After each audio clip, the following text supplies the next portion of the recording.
لا إله إلا الله محمد رسول الله. Assalamualaikum warahmatullahi wabarakatuh. Alhamdulillahilladzi arsala rasulahu bil huda wa dinil haqq liyudhhirahu 'ala dini kullihi wa kafa billahi 'alima. Ashhadu an la ilaha illallah wahdahu la syarika lah wa ashhadu anna sayyidina Muhammadan 'abduhu wa rasuluh. Allahumma salli wa sallim wa barik ala sayyidina Muhammadin wa ala alihi wa ashabihi wa man tabi'ahu ila yaumiddin. Rabbi ishrah li sadri wa yassir li amri wa hlul 'uqdatan min lisani yafqahu qawli, amma ba'du. Para jamaah sekalian, puji dan syukur kita panjatkan kehadirat Allah Subhanahu wa ta'ala atas semua limpahan nikmat dan rahmat yang Allah berikan kepada kita. Alhamdulillah, pada pagi subuh yang cerah ini kita bisa melaksanakan sholat subuh berjamaah di masjid yang kita cintai ini. Allah berikan kita kesehatan dan kelapangan waktu melanjutkan iktikaf kita untuk mengikuti kajian ilmu yang insya Allah memperkaya pengetahuan kita, memperbaiki amaliyah kita. Salawat dan salam kita berharap selalu tercurah kepada junjungan Nabi besar Muhammad SAW, untuk seluruh keluarganya, untuk para sahabat, untuk para tabi'in, untuk para tabi'ut tabi'in, untuk para ulama dan seluruh umatnya.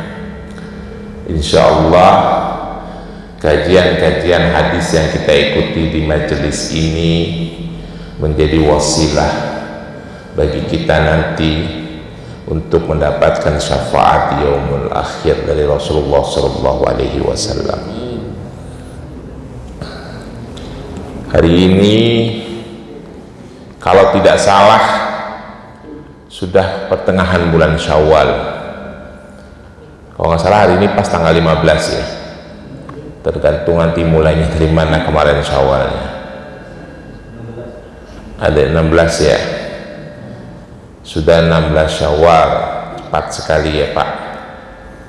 Mudah-mudahan ibadah saum Ramadan yang kita lakukan kemarin dan kita sempurnakan dengan melaksanakan sholat Idul Fitri menjadi penghapus dosa-dosa kita. Rasulullah menyampaikan itu dalam sebuah hadis qudsi. Kata Rasulullah, idza shamu ramadhana wa kharaju ila dinihim yaqulullahu ta'ala 'alal malaikati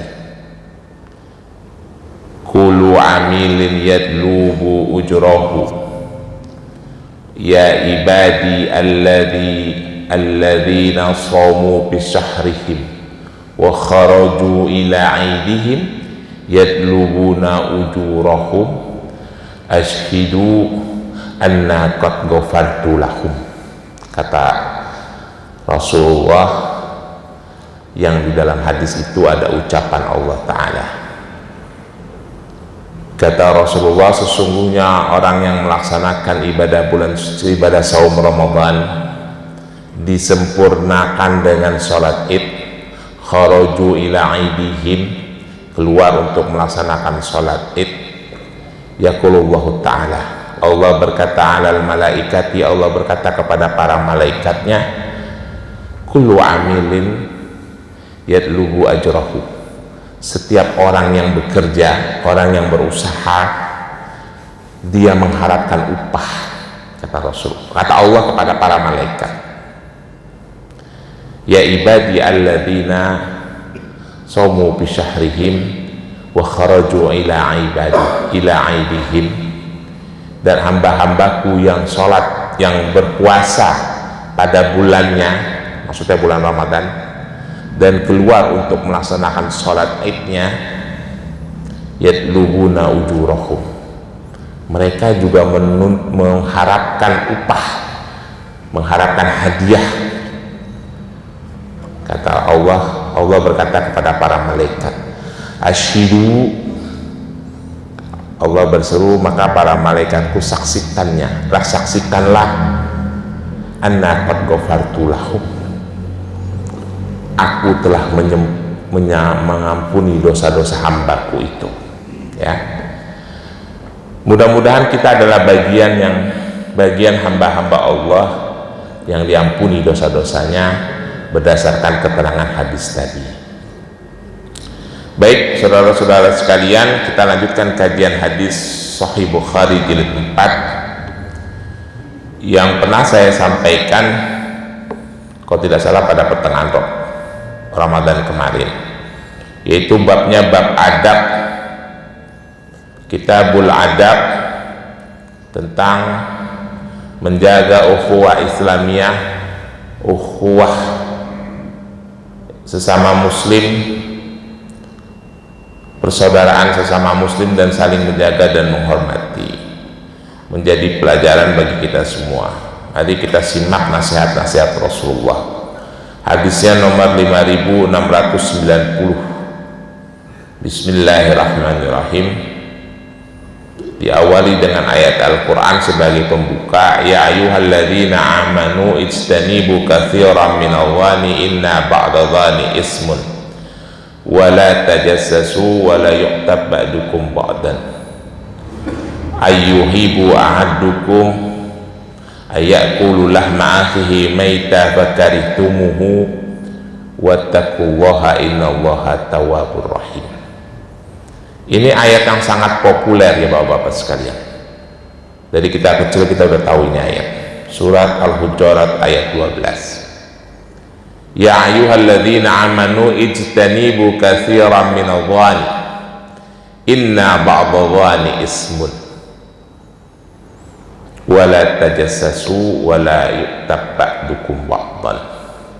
Wahai orang-orang yang beriman, jauhilah kebanyakan buruk sangka kepada orang lain, dan jangan saling mencari-cari kesalahan, membicarakan orang lain, karena buruk sangka itu inna ba'dadh-dhani ismun. Bapak-bapak udah berapa ribu kali mendengar ayat ini dalam hidup itu, di khutbah-khutbah, di kajian-kajian itu pernah berapa ribu kali mendengar ayat ini, Pak. Ya ayyuhalladzina amanu ijtanibu katsiran minadh-dhani. Wahai orang-orang yang beriman, jauhilah kebanyakan duga-duga, buruk-buruk sangka. Tapi di kalimat berikutnya Allah mengatakan inna ba'dadh-dhani ismun, karena sebagian, ba'dha itu sebagian, setengah, separoh, dhan, buruk sangka itu adalah ismun, dosa. Berarti sebagian lagi nggak dosa, Pak. Betul nggak, Pak? Karena Allah bilang begitu, Pak. Inna ba'dadh-dhani ismun. Kita buruk sangka kepada saudara-saudara kita sesama muslim itu adalah dosa. Sebagian, ba'dadh-dhani. Sebagian lagi tidak dosa. Gitu ya, Pak? Allah bilangnya sebagian aja, sebagian tidak dosa. Berarti ada buruk sangka. Kan kalimatnya langsung dilanjutin wala tajassasu. Dulu tajassasu itu artinya jangan ngeliat-liat, nyari-nyari.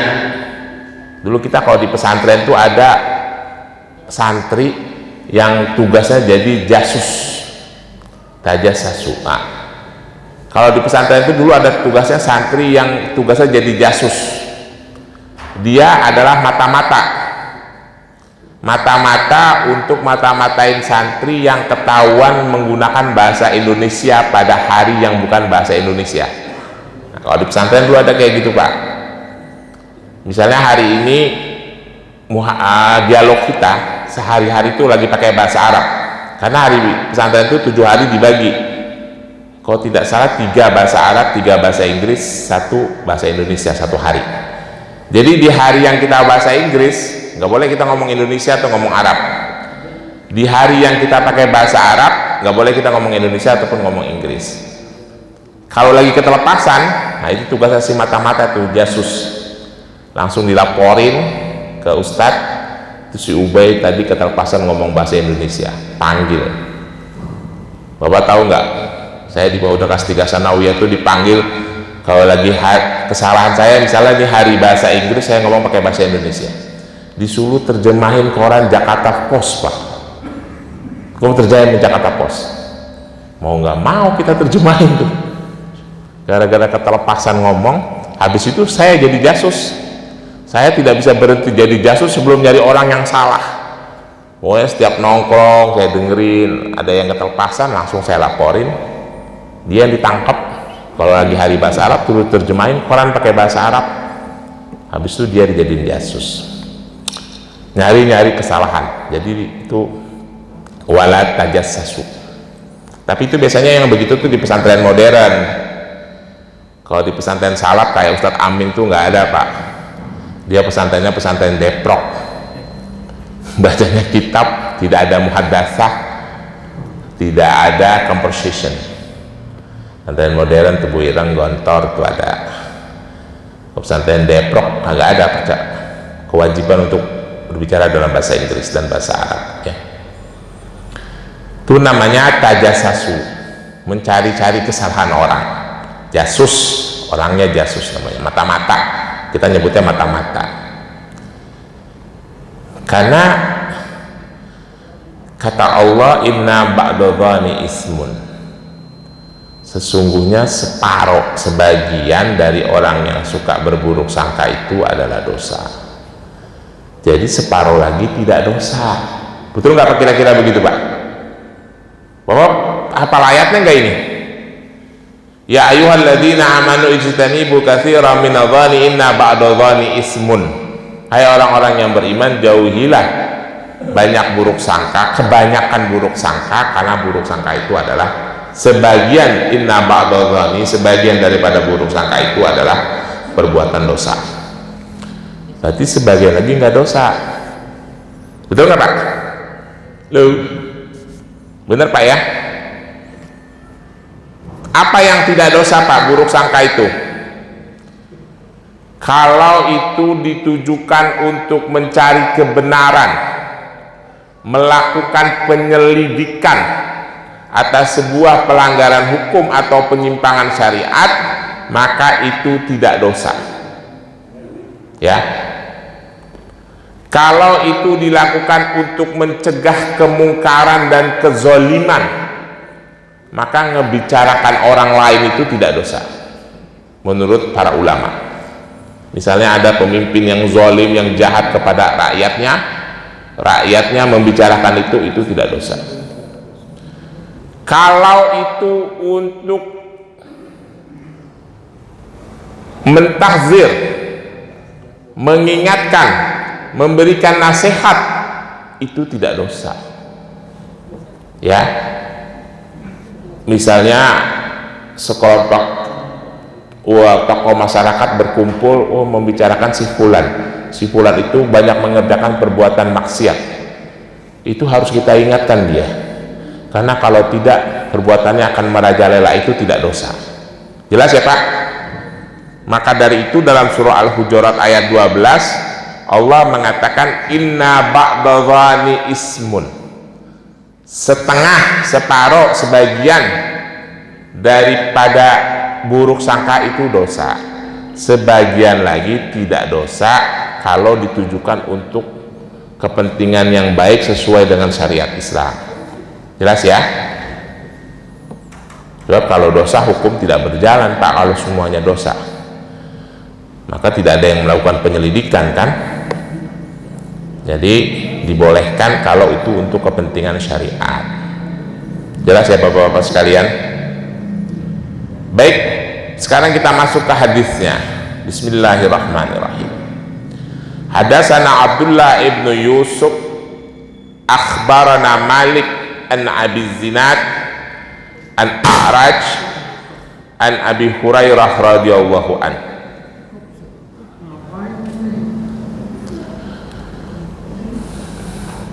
Ana Rasulullah sallallahu alaihi wasallam qala iyyakum wa dhana fa inna dhana ahdzabul haditsin wa la tahassasu wa la tajassasu wa la tanajashu wa la tahassadu wa la tabaghadu wa la tadabbaru wa kunu ibadallahu ikhwanan. Kira-kira artinya begini. Meriwayatkan kepada kami Abdullah ibnu Yusuf mengabarkan kepada kami Malik dari Abu Zinad dari A'raj dari Abu Hurairah radhiyallahu anhu. Ana Rasulullah sallallahu alaihi wasallam qala, bahwasanya Rasulullah sallallahu alaihi wasallam berkata, iyyakum wa dhana, bagi kalian dilarang buruk sangka. Fa inna dhana ahdzabul haditsin, karena buruk sangka itu ahdzabul haditsin, sekazab-kazabnya ucapan, sekazab-kazabnya berita. Kazab itu artinya dusta, ahzabul terdusta, gitu ya, itu isim tafdil namanya. Hadis itu artinya berita. Jadi kalau kita buruk sangka itu ahzabul hadisin, kata Rasulullah, sedusta-dustanya berita, itulah bahasa Indonesia ya, berita yang paling dusta. Sekarang itu lagi heboh, lagi banyak tuh Pak, berita-berita yang dusta, entah orang sadar atau tidak sadar berdusta, terutama sejak terjadi perang Arab, Iran, Israel, Amerika ya, banyak agen-agen Mossad, agen-agen Amerika, CIA, yang saya perhatikan semuanya adalah orang Islam. Ada yang jenggotnya panjang, ada yang pakai peci, ada yang pakai sorban, kerjaannya ngejelek-jelekin Iran aja. Itu loh nggak Pak? Suka perhatikan nggak Pak di media sosial Pak, di TikTok, di IG, di Twitter tuh yang banyak, sama di TikTok.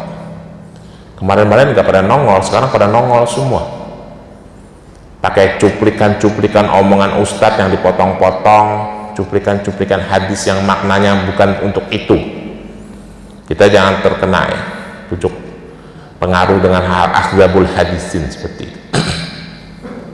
Kayaknya sih kayak orang bener pada itu. Udah jelas-jelas Iran itu melawan Israel, melawan Amerika yang menzolimi saudara-saudara kita di Palestina.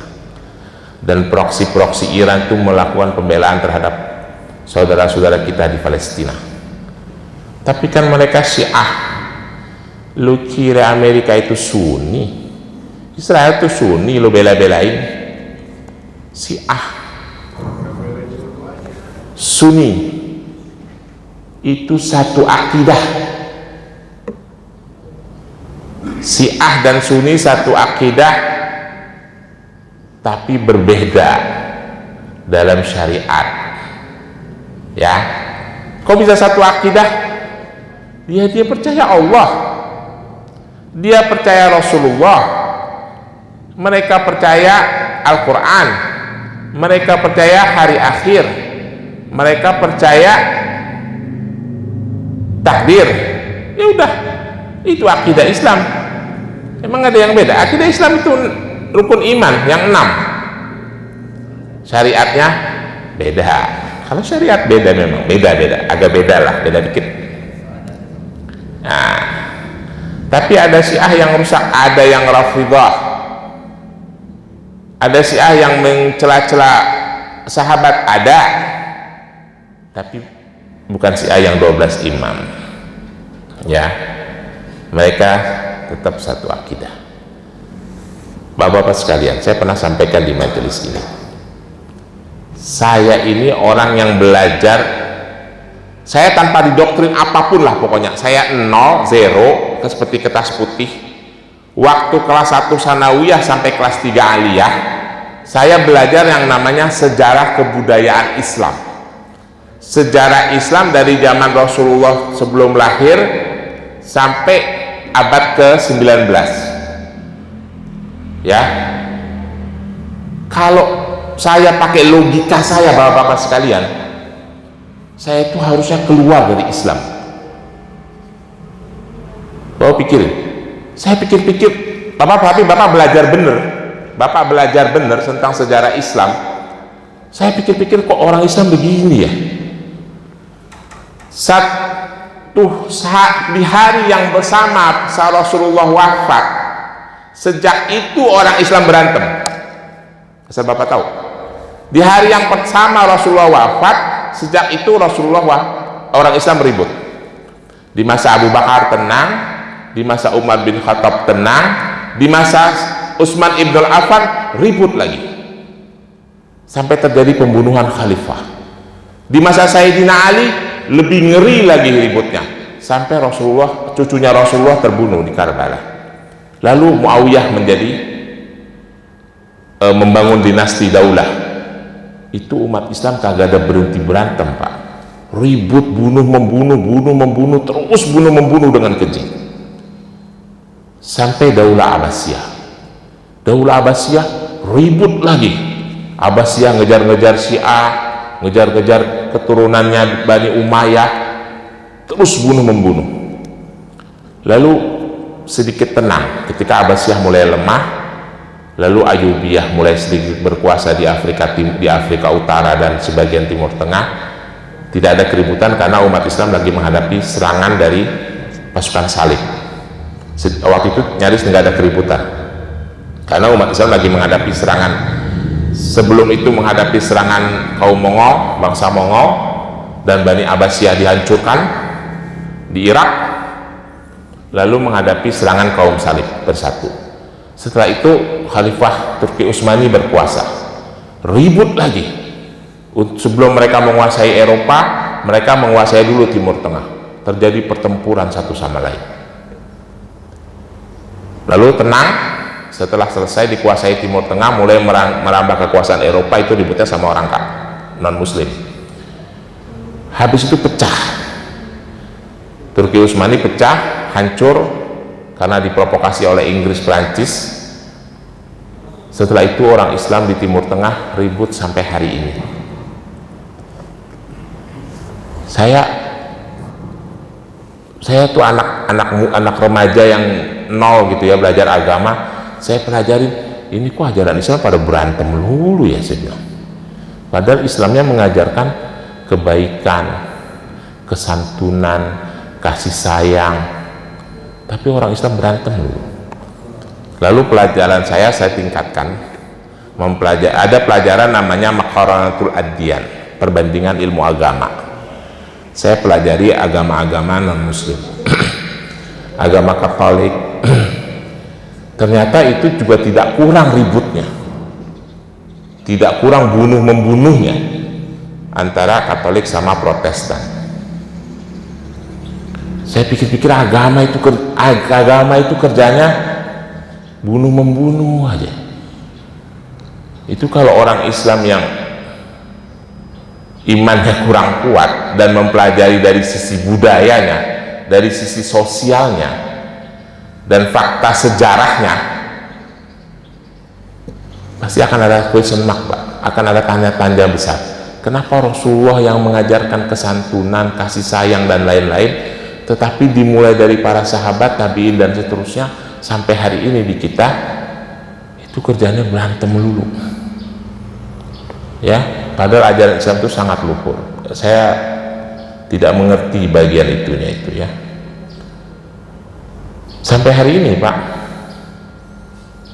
kagak berantem tuh orang-orang Arab. Saudi nyerang Yaman, Yaman nyerang Saudi. Sebelum peristiwa perang ini ya, Saudi itu membunuh 400.000 rakyat Yaman. Waktu kemarin Saudi perang lawan Yaman, dibantu sama Amerika. Yaman juga nyerang Saudi, terus saja begitu.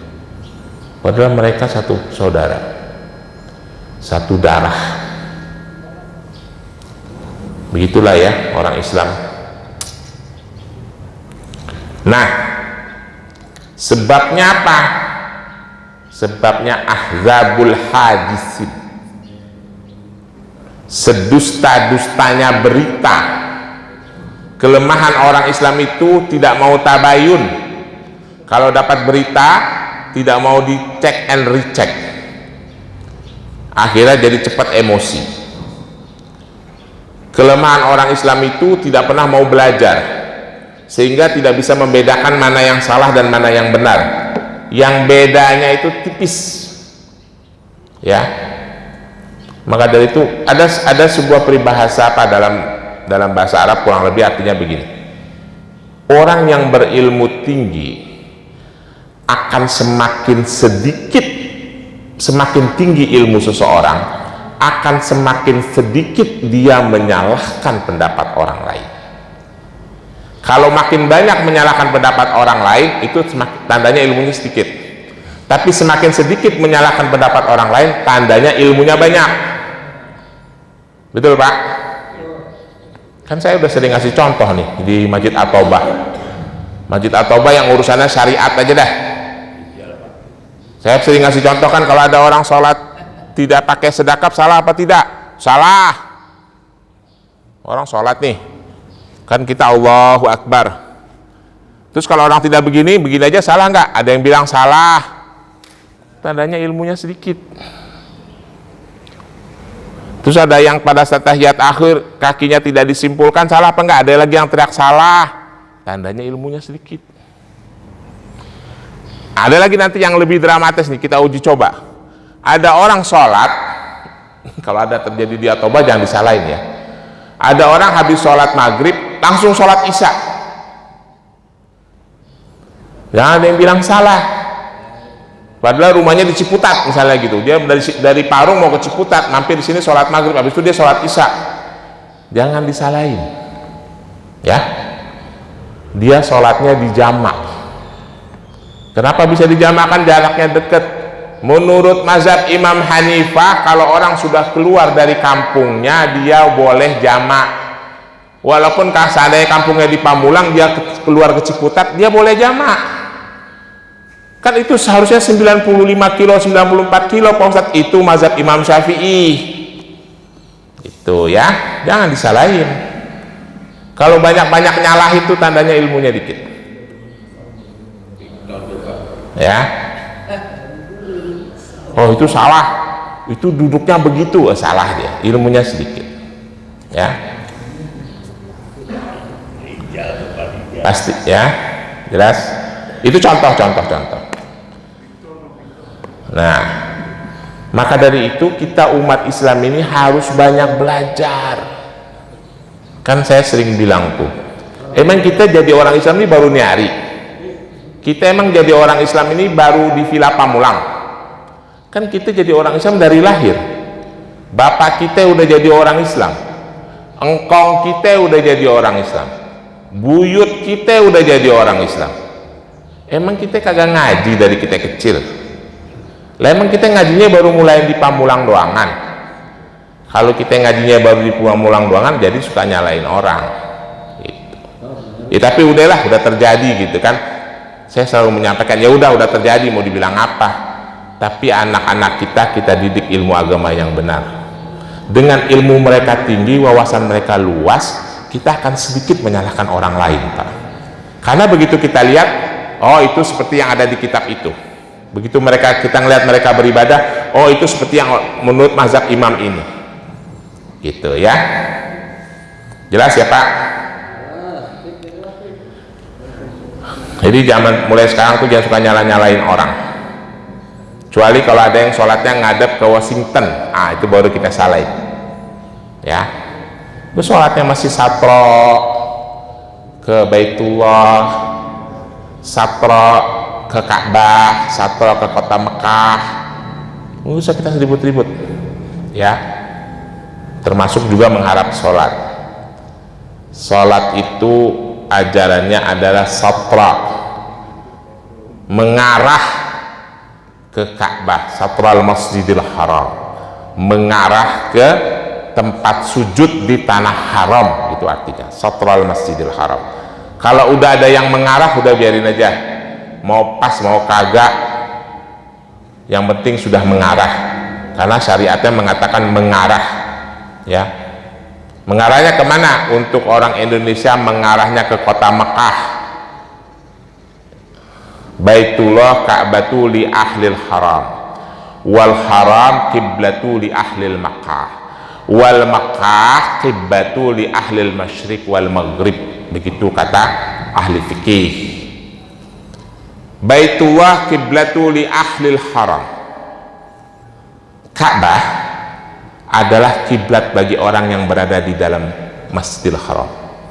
Wal haram, Masjidil Haram, kiblatu li ahlil Makkah. Masjidil Haram itu adalah kiblat bagi penduduk kota Makkah karena sudah lebih luas. Wal Makkah, kota Makkah, kiblatu li ahlil masyriq wal maghrib. Ahlil masyriq wal maghrib. Kota Makkah itu kiblat untuk seluruh kaum muslimin dari seluruh dunia. Gitu. Jadi kalau ada yang melenceng-melenceng dikit, gak usah diributin lah, orang arahnya juga satra. Perintahnya itu satra, mengarah. Ya. Oh, kita harus menghadap kiblat. Lah emang waktu lo sujud lo ngadap kiblat. Sujud ngadap kemana? Nah, ada pantai. Ilmu agama itu harus tinggi, Pak. Sama yang bilang-bilang Allah ada di mana? Di atas. Ini hari ada di atas. Ini hari jam berapa nih? Jam 6 kurang 12 menit. Ada di mana Allah? Di atas. Besok ntar jam 6 sore kurang 10 menit Allah ada di mana? Di atas. Lah kan tadi ada di atas. Terus buminya berputar. Berarti ada di bawah lu dong. Betul kagak, Pak? Makanya punya ilmu jangan kaku. Allah ada di atas. Bumi ini berotasi, berevolusi. Begitu buminya muter, kita yang tadinya ada di posisi di atas turun ke bawah. Berarti Allah ada di bawah kita. Ya. Pada Allah ada di mana-mana. Jelas? Itulah kita butuh ilmu. Kalau kita berilmu tinggi, wawasan kita luas, semakin sedikit menyalahkan orang lain. Apalagi Bapak kalau belajar hadis, Pak. Hadis itu kadang-kala berseberangan Pak satu sama lain, Pak. Kalau kita tidak pelajari maknanya. Yang ini ngomong begitu hadis ini, yang itu ngomong begini. Waktu saya masih awal-awal tuh kadang saya bingung, Pak. Tapi setelah saya baca penjelasan para ulama hadis, oh ini maknanya begini gitu. Oh, hadis lebih kompleks lagi. Baik ya Pak. Jadi Rasulullah itu melarang kita untuk berburuk sangka, kecuali dengan maksud yang tadi itu yang saya sudah jelas, itu dibolehkan. Buruk sangka itu ahzabul hadisin, seburuk-buruk, sedusta-dustanya berita, gitu ya. Wala tahassasu, jangan menjelekkan orang lain. Wala tajassasu, jangan mencari-cari kesalahan orang lain. Wala tanah jasu, jangan menipu, membohongi dan lain-lain ya. Wala tahassadu, jangan iri hati dan dengki hasad. Wala tabaghadu, jangan memusuhi saudaramu sesama muslim. Wala tadabbaru, jangan apa itu? La tadabbaru itu artinya membelakangi. Jangan melengos kalau kata orang Betawi. Jangan kagak negor. Jangan tidak menyapa. Ya, orang Betawi bilang melengos, Pak. Saudara kita sesama muslim udah datang menghadap-hadapan sama kita, langsung kita buang muka gitu. Itu namanya melengos kalau kata orang Betawi, itu tadabbaru. Tidak boleh. Wa kunu ibadallahi ikhwanan. Jadilah hamba-hamba Allah yang bersaudara. Ya. Saya pernah menyampaikan hadis ini, kita nggak usah musuh-musuhan, nggak usah ribut-ribut, kita udah tua, dikit lagi juga kita pada mati. Kan udah banyak yang meninggal. Harusnya sih menjadi pelajaran bagi kita yang udah pada tua-tua ya. Hadis berikutnya, mayakunu minal dhanni. Kita baca hadis nomor 5796. Bismillahirrahmanirrahim. Hadatsana Sa'id ibnu Ufair, hadatsana Laits an Uqail ibnu Shihab an Urwah an Aisyah qala Nabi sallallahu alaihi wasallam ma'adunu fulanan wa fulan ya'rifani min dinina syai'an. Qala Laits kana rajulaini minal munafiqin. Hadatsana Ibnu Bukair hadatsana Laits bihada wa qalat dakhala ala Nabi sallallahu alaihi wasallam yauman wa qala ya Aisyah ma'adunu fulana wa fulan ya'rifani dinana alladhina nahnu alaihi. Jadi ada sebuah hadis, dua hadis dirangkai menjadi satu dari sahabat Laits, bercerita begini kurang lebih. Dakhala ala Nabi sallallahu alaihi wasallam yauman, datang laki-laki pada suatu hari kepada Rasulullah sallallahu alaihi wasallam. Dia banyak cerita di hadapan Rasulullah tentang agama Islam. Cerita ngalor ngidul gitu ya. Tapi ceritanya salah. Awal-awal Rasulullah menduga orang ini adalah orang yang mengerti agama dan tertarik dengan agama Islam. Maka Rasulullah berkata, ma'adunu fulana wa fulan ya'rifani min dinina syai'an. Saya nganggap ini orang sebetulnya kagak ngerti ilmu agama, cuman ya seolah-olah mengerti begitu ya. Maka sahabat Laits mengatakan, karena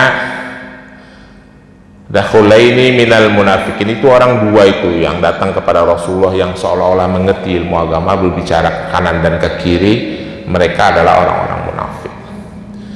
Nah, bapak-bapak sekalian, pesan ini penting ya Pak.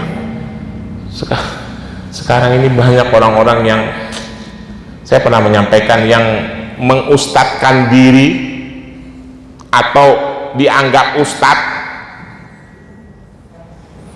yang berbicara masalah agama tapi belibet-belibet. Tapi kalau di dunia offline tidak ada, kebanyakan adanya di dunia online.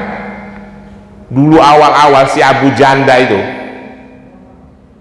Permadi Arya, sempat jadi ustadz itu, sempat dianggap ustadz. Bayangin lah itu, agama dia nggak ngerti, ngomong belibet-libet. Jangan kan ngomong agama, bicara bahasa Indonesia jadi masih belibet-libet itu. Sempat dianggap ustadz itu. Itulah orang Islam Indonesia itu ya, gampang banget ngustadin orang. Saya dulu pernah ngomong sama Ustadz Amin di sini, udah lama sih, 10 tahun lalu. Min, itu khotib-khotib di At-Taubah itu yang kamu panggil-panggil tuh, kalau nggak bisa baca kitab kuning nggak usah jadi khotib, saya bilang. Tes dulu Min, saya bilang. Kalau sampai nggak bisa baca kitab kuning, jelas dia nggak ngerti tata bahasa Arab, jelas nggak bisa baca kitab itu, nggak ngerti makna agama.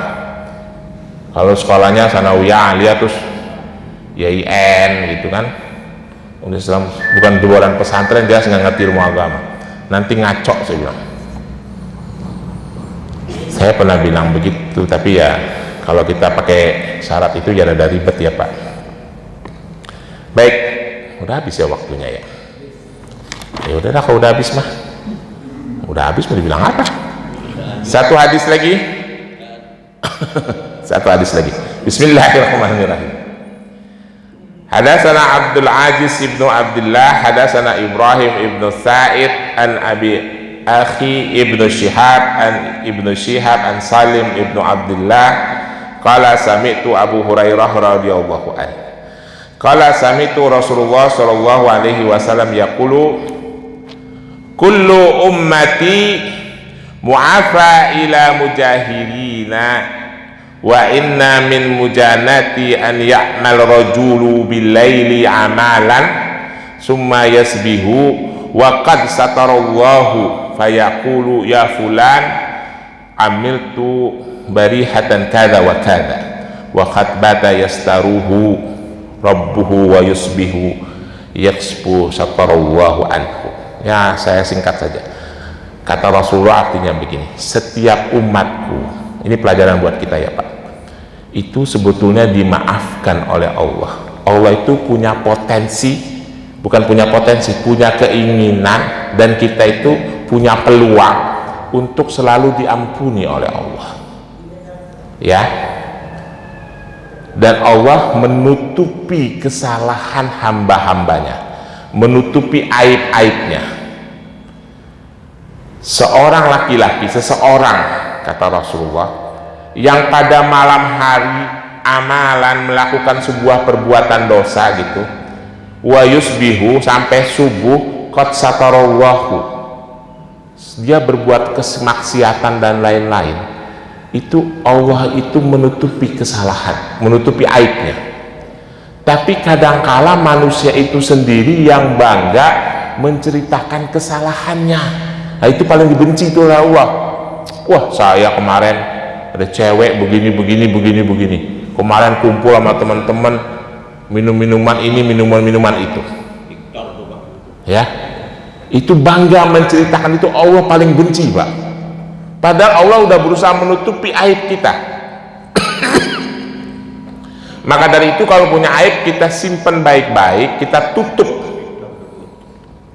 Ya. Lalu Rasulullah menganjurkan kata-katanya, yasturu rabbuhu wa yusbihu bikasbus satriyullahi anhu. Padahal orang itu sudah bermalam, maksudnya menghabiskan malam dengan cara Allah menutup aibnya, tapi pagi harinya dia sendiri yang buka-buka. Nah, tadi kan keluar, kalau sekarang ke pribadi. Itu juga tidak boleh kita membuka-buka. Kalau tadi membuka-buka aib orang lain dilarang keras, kita juga dilarang membuka aib kita sendiri, ya Pak. Tapi kalau ngomong-ngomong saya punya istri 2, itu bukan buka aib, itu memotivasi. Ya, istri saya 3, itu bukan buka aib, itu memotivasi. Tapi kalau maksiat-maksiat itu udah tutup aja rapat-rapat. Kekeliruan, kekhilafan kita di masa silam, di masa muda, kita tutup rapat-rapat, ya. Jadi kesimpulannya, membicarakan aib orang lain tidak boleh, membicarakan aib sendiri juga tidak boleh. Saya kira itu, lebih kurangnya mohon maaf. Kalau ada pertanyaan saya persilahkan. Ada pertanyaan? Kalau tidak ada kita tutup. Billahi taufiq wal hidayah. Wassalamualaikum warahmatullahi wabarakatuh.